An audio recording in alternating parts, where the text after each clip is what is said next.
This weekend, a few Minnesota small business owners arrived back home after traveling to the nation's capital to advocate against the proposed American privacy rights bill. They believe it puts the success of their businesses in jeopardy. Joining us now is one of those business owners, Ben Footh from Footh Auto Sales out of South St. Paul, but you actually have several other businesses. I do. That was kind of your starter business. Now you're in real estate and construction. Correct. As well. Cornerstone Construction, yep. So tell us, to remind people, the American Data Privacy and Protection Act, it's gaining momentum in Congress. It aims to regulate how organizations keep and use consumer data. If it's approved, it would kind of be this web of regulations that would mandate how companies can use consumer data.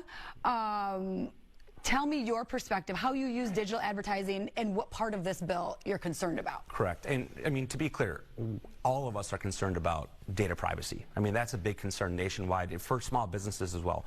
Our concern is the fact that there are carve-outs in this Privacy Act that would prohibit small businesses and overregulate small businesses from digital advertising. And that's a big concern. If you look at small businesses like myself, I'm just a kid from the west side of St. Paul, first-generation business owner.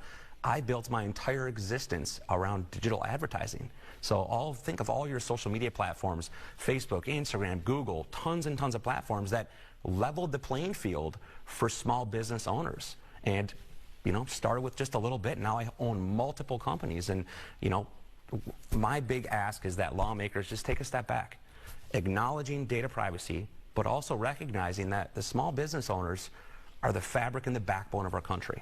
And this would potentially cripple us. And this, you started your business, what, back in 2000? 2010. 2010, yep, okay. Yep, correct. And talk to us just how that works from the digital advertising perspective. I mean, you're able to somehow purchase some formula that will help you reach more customers. Right, right. So essentially, targeted ads, right? So I think all of us have bought something off of Instagram or Facebook or Marketplace, but essentially it gave me the ability to take my vehicle inventory and specifically target audiences throughout Minnesota nationwide. We have clients nationwide that saw our paid for ads, whether it be on Google, Meta platform. I mean, it just gave us, it really leveled that playing field and took a company like mine that doesn't have a lot of cash flow, that can't play with a lot of these big corporations, but gave us the ability to build and to grow and really be the pioneers. And then you take a look at COVID and what happened during COVID, how many of us were shut down?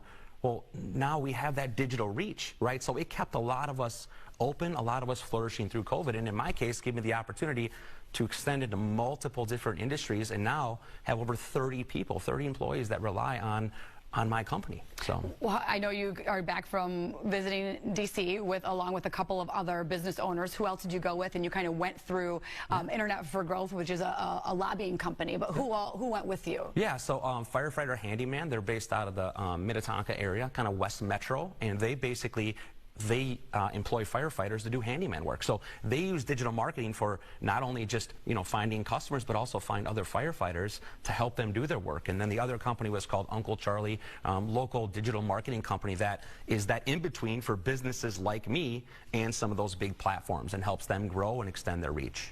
What do you say, though, to the critics? I mean, I know I'm hearing you say, of course, a lot of people, we all want more privacy and things to be secure, but a lot of people say, oh gosh, less digital advertising, less of these Facebook ads coming at me and tracking what I'm doing on my computer. A lot of people are all for it.